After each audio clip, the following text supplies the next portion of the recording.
لاحظ الله عز وجل لم يذكر الواو عند ذكر أبواب النار، وذكر الواو عند ذكر أبواب الجنة. عن أهل النار قال حتى إذا جاءوها فتحت أبوابها، ما في واو. وعن أهل الجنة حتى إذا جاءوها وفتحت.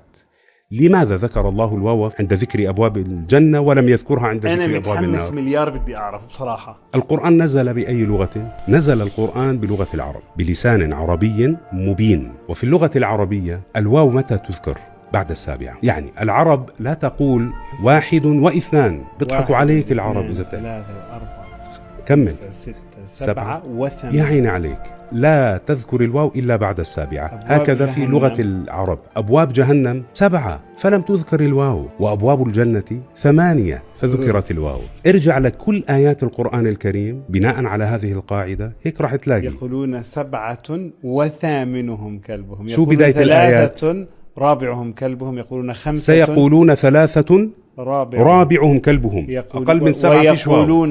ويقولون 5 سادسهم كلبهم رجما بالغيب. ويقولون 7 وثامنهم كلبهم قل ربي أعلم بعدتهم ما يعلمهم إلا قليل. روح كمان في آيات كثير هلأ بنذكر بعض. واو.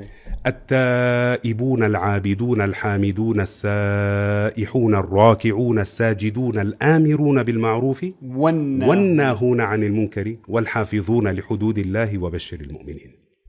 بعد 7 في واو. كتاب أحكمت آياته. هذا. وإحنا إذا بدنا ندخل على الإعجاز العلمي في القرآن شيء عجيب.